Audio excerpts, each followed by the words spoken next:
gentlemen.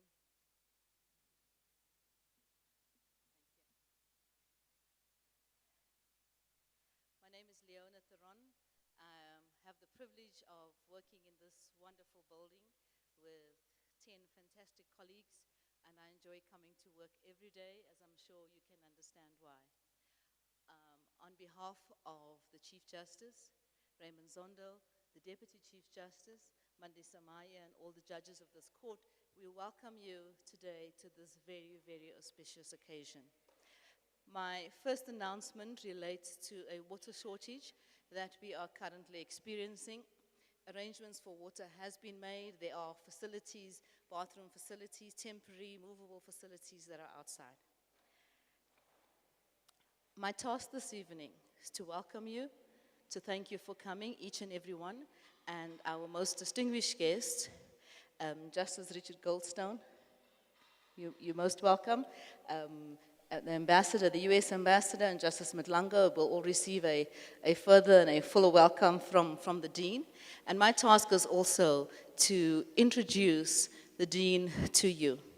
But before I do that, I'm going to introduce his wife, Mrs. Angie Cole, who's looking stunning. Please, will you stand up, Mrs. Angie Cole?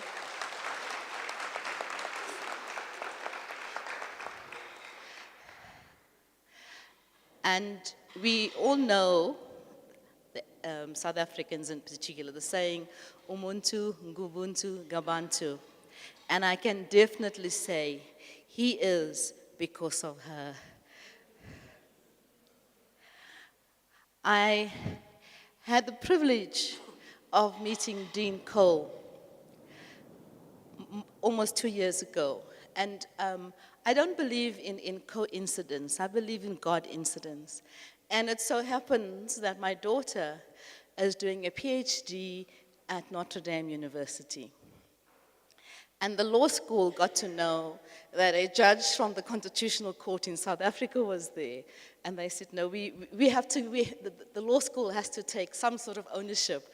And I spent a great deal of time, twice already, at the law school and made many, many friends there, including with Dean Marcus Cole.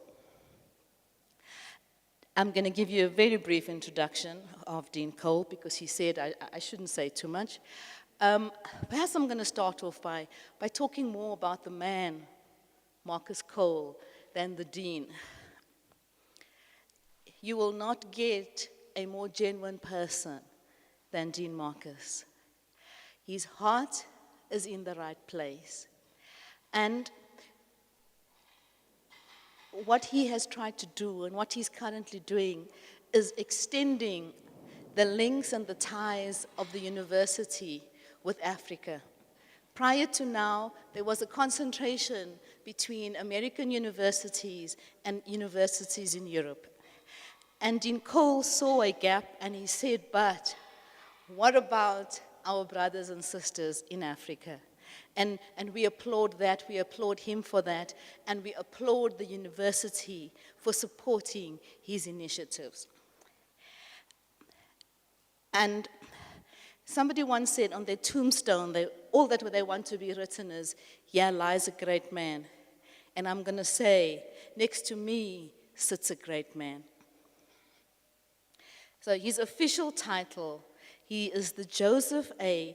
Matson Dean and Professor of Law at Notre Dame Law School. He was appointed by the university president, Reverend John Jenkins, and began his term on July 1st, 2019. He is currently in his second term. He is the 11th dean in the history of Notre Dame. And this is not here in the CV, but in the history of the law school and the university, I think it's 200 years, he's the first black dean of the university.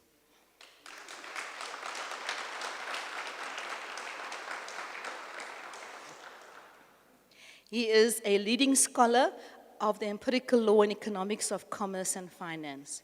He was a faculty member at Stanford Law School before he came to Notre Dame, and he spent more than 20 years in Notre Dame, in Stanford. He has an illustrious career. I'm not going to read it all to you, but I'll tell you this. He has made his mark in the US, and he's going to make his mark in South Africa. Dingy Marcus Cole, I welcome you.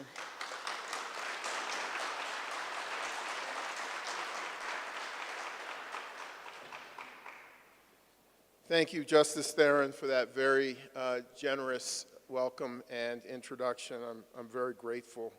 I'm grateful to be here. Thank you all for being here with us.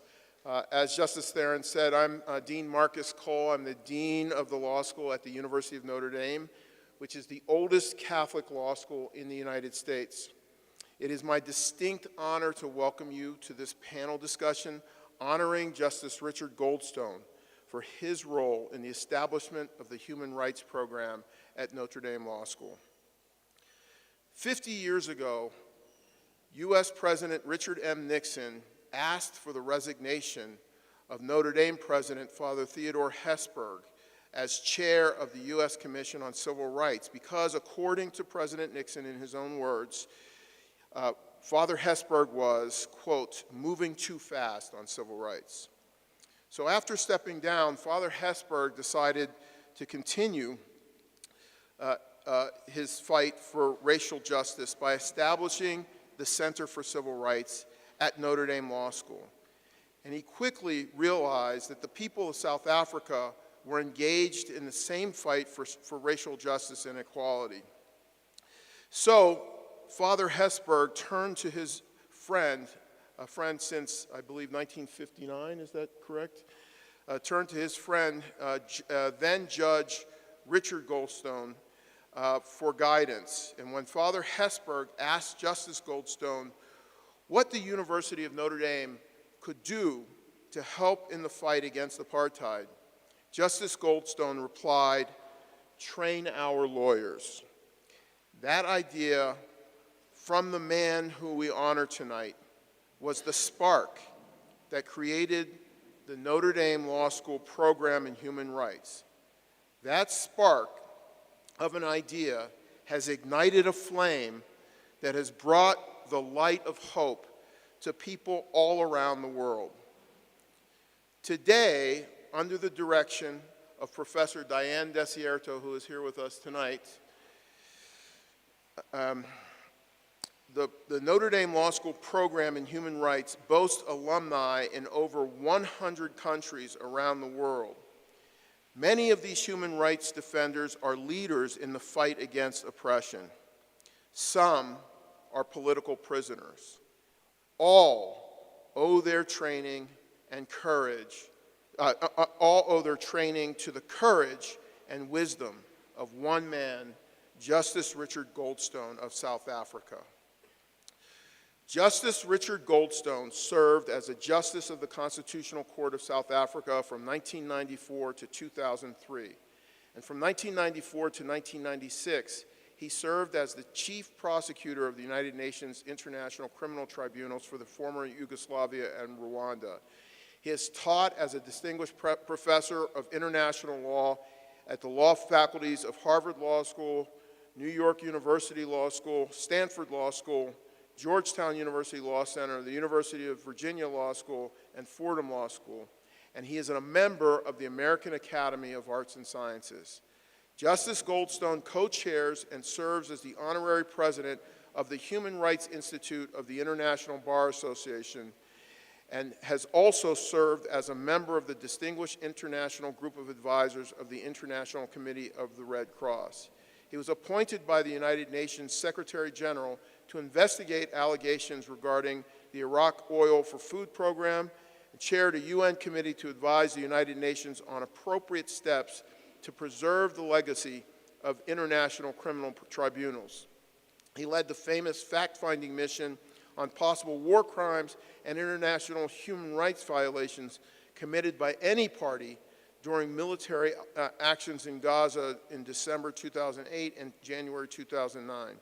He continues to serve in innumerable leading investigative human rights initiatives at the request of the United Nations, including chairing the International Independent Inquiry on Kosovo and chairing the high-level group of international experts that drafted the Declaration of Human Duties and Responsibilities, the Valencia Declaration, for UNESCO. He co-chaired the International Task Force on Terrorism, established by the International Bar Association, among other crucial duties he assumed in the international system, including as a board member in leading human rights institutes and international non-governmental organizations. Justice Goldstone served from 1995 to 2007 as the Chancellor of the University of Witwatersrand here in Johannesburg, and is also an honorary bencher of Inner Temple in London, and an honorary fellow of St. John's College, Cambridge University, and a fellow of Harvard University's Weatherhead Center for International Affairs.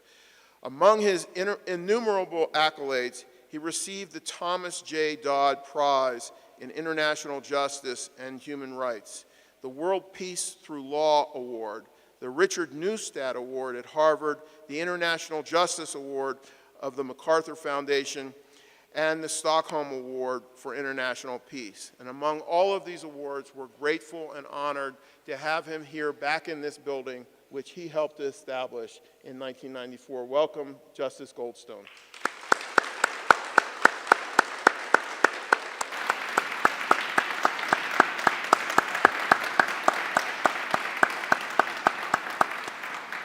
To Justice Goldstone's right is the United States Ambassador to South Africa, His Excellency Dr. Reuben Brigetti.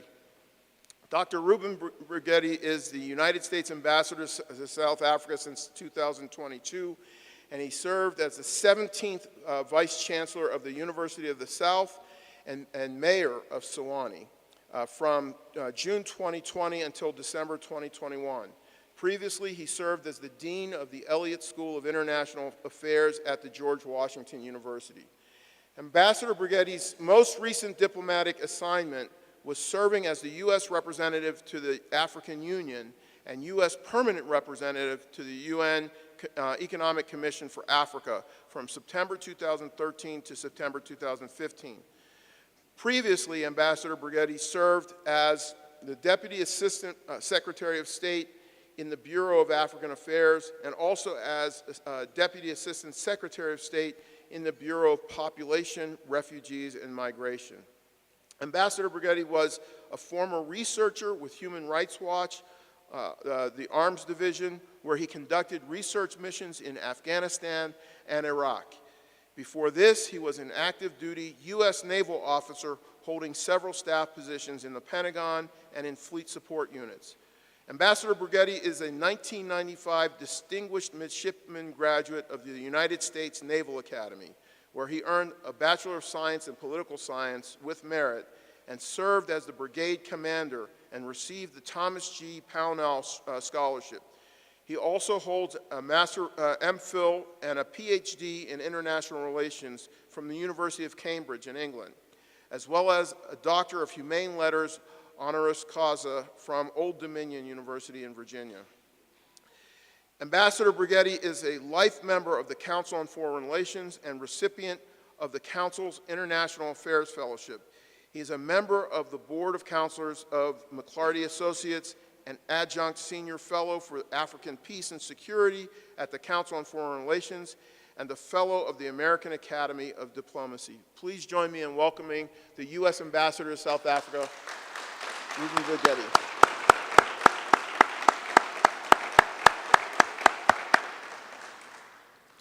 And to the ambassador's right is Justice Buyiseli Russell Madlanga. Justice Madlanga is a justice of this Constitutional Court of South Africa, appointed in August 2013. He holds his Bachelor of Jurisprudence degree from the University of the Transkei, his Bachelor of Laws from Rhodes University, and his LLM cum laude from the greatest law school in the world, Notre Dame Law School.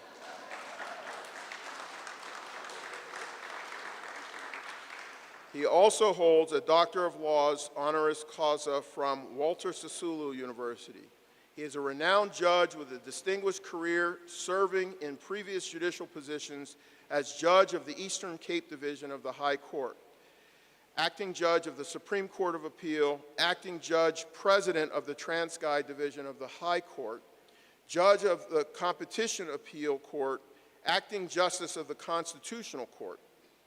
He has also taught at the University of Transguide, practiced as a senior counsel in the Eastern Cape, and served as deputy chair of the Competition Tribunal, as well as chairperson of the Exchange Control and Income Tax Amnesty Unit, member of the Judicial Service Commission, chair of the Mahata Society of Advocates, and led the Americana Commission of Inquiry. He is in the advisory boards of the South African Law Journal and the Yearbook of South African Law and de jure. And joining us by video at the very end of the panel is Justice Albie Sachs. Justice Albie Sachs is a former justice of the Constitutional Court of South Africa, renowned as a distinguished lawyer, judge, and anti-apartheid activist and scholar. He was part of the Defiance of Unjust Laws campaign at the University of Cape Town, and upon graduation and passing the Cape Bar, his practice involved defending people charged under racist statutes and repressive security laws. His involvement in this line of work landed him in trouble with the police on several occasions as he was subjected to imprisonment, solitary confinement, detention, and banning orders. There are not enough words to do justice to the long arc of his activist work. His famous books, Justice in South Africa, Sexism and the Law, Soft Vengeance of a Freedom Fighter, The Strange Alchemy of Life and the Law. On the 7th of April, 1988, when Albie Sachs unlocked his parked car in Maputo, a bomb planted by the South African Security Services exploded. The explosion killed a passerby and left Justice Sachs gravely wounded. Riddled with shrapnel, his ribs broken, his eardrum punctured, Albie Sachs was rushed to the hospital. Doctors labored for 7 hours to save his life. He survived, but he had lost his right arm and the sight in one eye. In the 1980s, Albie Sachs helped to draft the ANC's Code of Conduct along with its statutes with Oliver Tambo, the leader of the organization. He also worked to prepare a new democratic constitution for South Africa. During this time, in the 1990s, Albie Sachs became a member of the National Executive of the ANC and a member of the Constitutional Committee of South Africa. He took part in the negotiations that made South Africa a constitutional democracy, and he was appointed by President Nelson Mandela to serve in the Constitutional Court. Through his time as judge, he earned a global reputation for being a conscience of the court. And it feels awkward for me to ask you to welcome Justice Madlanga and Justice Albie Sachs to their very own court, but please let's do just that.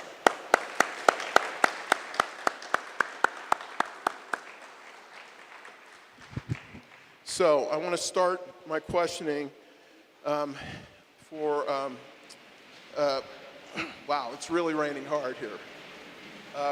So it's a good thing that we're inside. I want to start by asking a question of justice. So I'd like you, if you could, tell us the story of your long friendship with Father Theodore Hesburgh, the president, the longtime president of the University of Notre Dame, and how it came to be that when Father Hesburgh asked you what Notre Dame could do, you told him to train our lawyers. Tell us about your friendship and tell us why that was important to you. Well, Dean Carroll, thank you very much indeed, firstly, for your very, very generous welcome and for your wonderful invitation to participate in this program tonight, which really came as a bolt out of the blue a few weeks ago when I received, the acoustics are terrible. Received your very warm email. My connection with Father Theodore Hesburgh goes back many years to 1959. I was then the chairperson of the Student Representative Council of the University of the Witwatersrand in Johannesburg. And Father Hesburgh decided, he'd then been the president of Notre Dame, I think, for about 5 years. And he decided to come and see with his own eyes what apartheid South Africa was about. And he brought with him the president of the student body then at Notre Dame. And that's how I became involved in his visit, and we spent many hours together. We traveled around parts of South Africa together, and we struck a friendship. There was then a gap of 25 years during which we corresponded. But in 1984, I was given the International Visitor Program opportunity to visit the United States. I was able to spread it over 3 months. And my wife accompanied me. We started in Washington, D.C., and our program officer asked me if I had any special places I wanted to visit. And I said, 25 years ago I met Father Theodore Hesburgh, and I'd love to meet him again. And the program officer said, well, he's a very busy man. And I said, well, why don't you ask him if he's available? And the next day, the surprise program officer said Father Hesburgh would love you to visit him at Notre Dame, and we'll build it into your program. We drove to South Bend, Indiana from Chicago, and Father Hesburgh had a lovely lunch for us at the Morris Inn, as I recall. And the other guest was the then provost of Notre Dame, Tim O'Mara. Tim O'Mara was the first lay provost of Notre Dame, and he was born and brought up in Cape Town and was a graduate of the University of Cape Town in mathematics. And during the lunch, Father Hesburgh said, is there any way Notre Dame can be helpful in South Africa? And it wasn't difficult. I said for Father Hesburgh, as I then called him, it became Father Ted very soon after. I said to him, I think the most important job that American universities can do from South Africa is help educate our people. In 1984, there was still a very sharp imbalance between the education that white South Africans received and that received by black South Africans. And I said, well, and he interrupted me. He said, I very recently donated to the law school library at Notre Dame all of my private papers, in particular from the United States Civil Rights Commission. He was one of the first 6 members, it was then, of the Civil Rights Commission. And he said there's a trove of information there for any particularly South African who wants to learn about human rights and international human rights. He said, I'll do a deal with you. If you choose him or her, we will host all expenses paid, travel, accommodation, food and lodging. We will host one South African student a year to do an LLM in international human rights. Well, it was a wonderful offer, and I came back to South Africa, and I'm very pleased to see Vinod Jaishand in the audience, because I think he was, if not the first, one of the first recipients of that program. About 3 years into the program, I received a telephone call from then Dean David Link.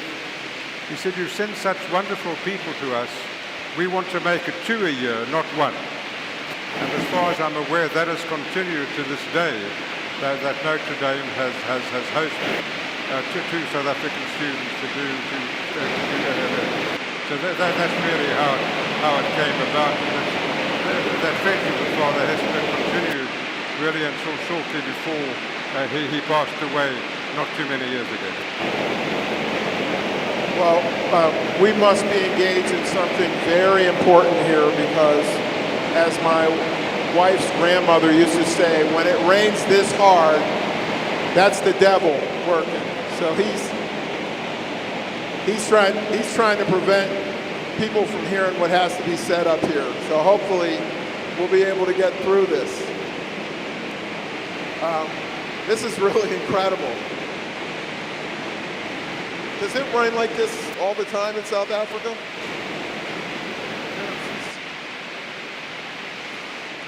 Well, I'm going to try to ask the ambassador a question. Can you hear me at all? Okay. So on Saturday, my delegation from the University of Notre Dame visited the Apartheid Museum here in Johannesburg. And one of the things that we saw in the Apartheid Museum is an exhibit on the role that American universities played in taking down apartheid and helping to support the efforts of freedom fighters here in South Africa. My question for you is, given that apartheid has fallen and South Africa is now 30 years of constitutional democracy,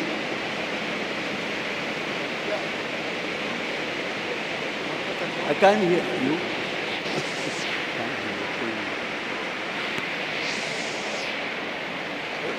So my wife's wisdom is that since it's so difficult to hear anything right now, perhaps we ought to postpone the questioning and simply have our reception and thank our guests for being here. But I do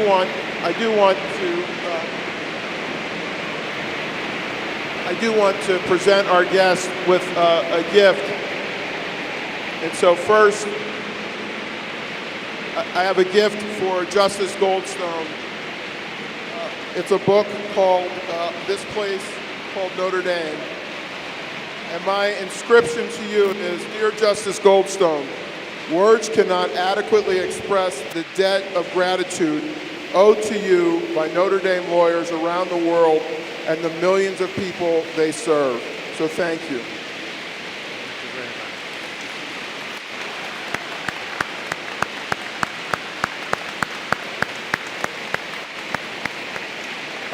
I also want to thank the ambassador for joining us. I'm sorry about the circumstances, but thank you so much. And Justice Madlanga, thank you so much for arranging this and for having us. We're very grateful. Thank you. I think we're going to have to postpone this, and please enjoy yourself at the reception.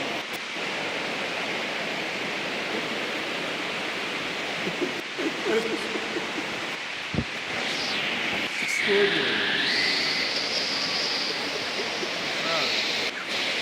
wonder what that's like. It is unbelievable. Unbelievable.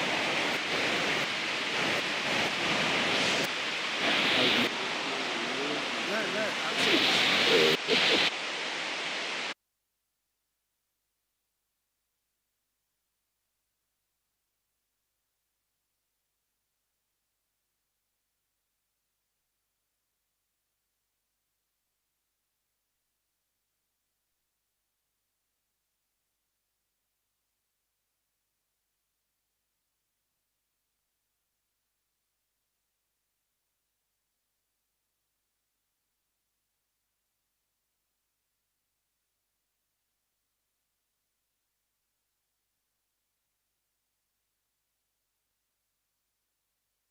There's more to do tomorrow, to get lost inside the Strand, devote some time to Guggenheim, see Shakespeare in the park. It's summer in New York.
2.